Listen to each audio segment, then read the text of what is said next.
আমরা 5 বছরে নতুন করে 25 কোটি গাছ রোপণের কর্মসূচি নিয়েছি। সবুজায়নের সামাজিক আন্দোলনের পাশাপাশি পরিবেশ সংরক্ষণে সরকারিভাবে আমরা অনেকগুলো উদ্যোগ গ্রহণ করেছি। আমরা বর্তমানে সরকার গঠন করার পরে আপনারা ভিডিওর মাধ্যমে বেশ কিছু দেখেছেন। বর্তমান সরকার শিক্ষা প্রতিষ্ঠানে গ্রিন ভলেন্টিয়ারিজম চালু করার একটা পদক্ষেপ আমরা নিয়েছি। কিছুদিন আগে আপনারা দেখেছেন পত্রপত্রিকায় নিউজ এসছে, স্কুলগুলোতে একসাথে স্কুলের একটা প্রোগ্রাম ছিল, একসাথে 90,000-এর মতন গাছ আমরা বিভিন্ন স্কুলে সেদিন রোপণ করা হয়েছে।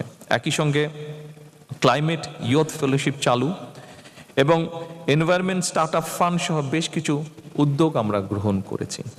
সরকারের না এই উদ্যোগগুলো যদি আমরা সফলভাবে বাস্তবায়ন করতে পারি, তাহলে অবশ্যই বর্তমান এবং ভবিষ্যৎ প্রজন্মের জন্য আমরা একটি নিরাপদ, স্বাস্থ্যকর এবং সবুজ বাংলাদেশ গঠন করতে ইনশাআল্লাহ সক্ষম হব।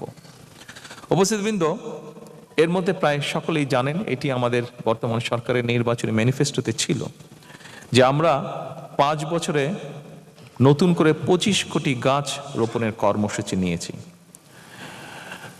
ইচ্ছে মতন যদি আমরা গাছ রোপণ করি তাহলে কিন্তু এই লক্ষ্যটা সফল হবে না।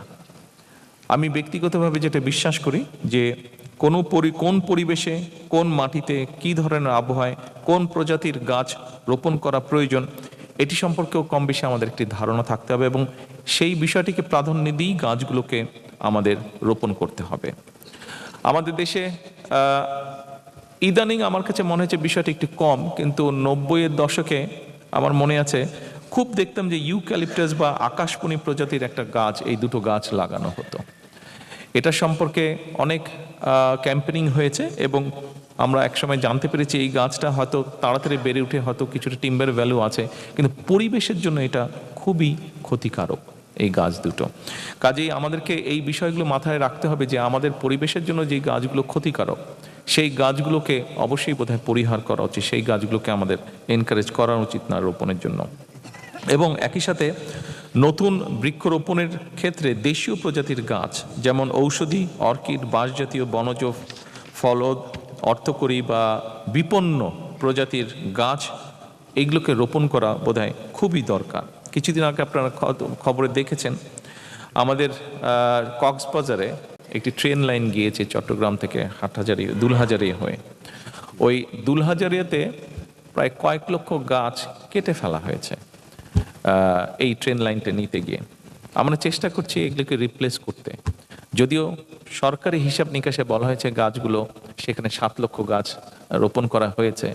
টু বি অনেস্ট, আমি সংশ্লিষ্ট যারা গাছ লাগিয়েছে তাদের কাছে আমি রিপোর্টটা নিয়েছিলাম কয়েকদিন আগে, সপ্তাহ 2-3 আগে, যে আপনার রিপোর্টটা দেন তো দেখি কোথায় কোথায় 7 লক্ষ গাছ আপনারা রোপণ করেছেন। পরে আমি আমার মতন করে ভেরিফাই করেছি, চেক করেছি এবং দেখেছি যে অ্যাকচুয়ালি 7 লক্ষ গাছ নেই, হার্ডলি ওখানে 2 লক্ষর মতন গাছ হবে। তো যেটি খুব দুঃখজনক, ভেরি আনফর্চুনেট। তো আমার মনে হয় এই বিষয়গুলোর প্রতি বোধহয় আমাদের নজর দেওয়া প্রয়োজন, একটু সিরিয়াস হওয়া প্রয়োজন।